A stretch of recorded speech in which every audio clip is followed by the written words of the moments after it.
Hey everybody, my name is Teddy Longbella, and I'm going to be talking to you guys about the pros and cons of taking summer classes. You guys all know how summer classes go because obviously you're taking one, so you guys probably know already what I'm going to talk about, the pros and the cons. But I'm just going to give you a little insight of what I think of summer classes. To start off, I'll give you some of the advantages of taking the summer classes that I think.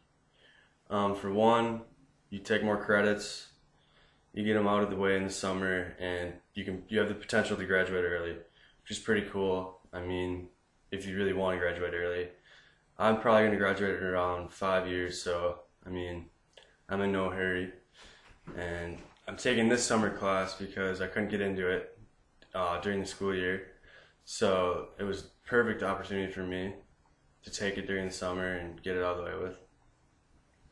But a lot of people mostly take their summer classes and winter classes to graduate early in about 3 years, which is crazy, but some people do it. And also another reason I think is because your mind stays in the school mode. That's a big advantage of taking summer classes because you stay fresh throughout the whole year. And when you get back in the fall and you're taking 16 credits, you still have the focus and you're ready to do well in your classes. Also, you can expand your knowledge by taking summer classes. You learn a lot about yourself by taking summer classes, like how your work ethic actually is when you're distracted by other things, and you have to learn that you have to get your playtime out of the way and then do your schoolwork. Also, another thing is you get ahead of your peers in your major. So if you take classes in the summer and all your peers aren't taking any classes, that means you're gonna be ahead of them, and you're gonna be one step closer to graduation, which is cool. Some of the cons, which I've had trouble with this summer, it takes up a lot of time.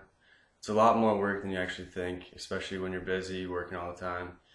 You have to find a good time to just sit down just by yourself and do the work. So I mean, it's hard to find that time when you're busy with all your friends and work. So it's hard to find that spot. But yeah, and it sucks because you have to do your work when you're on a break. You know, in summer you think, oh yeah, just do whatever I want, but now if you're taking the classes, you have to do it at least 2 or 3 times a week, which is a bummer, but in the long run, it's a big advantage to take summer classes.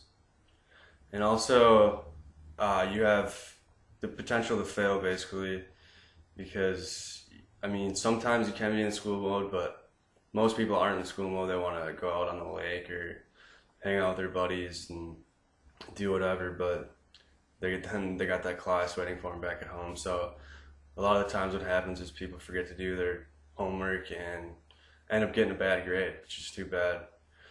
But yeah, so you got to make sure you're in a good school mode if you're going to take summer classes. It's also just going to put a damper on your summer, maybe. I mean, it kind of has for me, but not really. Like, I've had to do a lot of homework when all my friends were out doing stuff. And so you kind of feel like you're missing out on a lot of stuff, but it's whatever. I mean, you got to think of it positively that you're getting it out of the way and you're going to be ahead of your other classmates. But yeah, overall, I think taking summer classes has its disadvantages and advantages for sure, but in the long run, when you think about it, I think it's definitely a good thing to take summer classes. You get it out of the way, and it's not that challenging, and it's not like taking 3 credits compared to 16 credits. It's just a lot less workload. You can concentrate more on the class. So yeah, I encourage everybody to take summer classes. Thank you.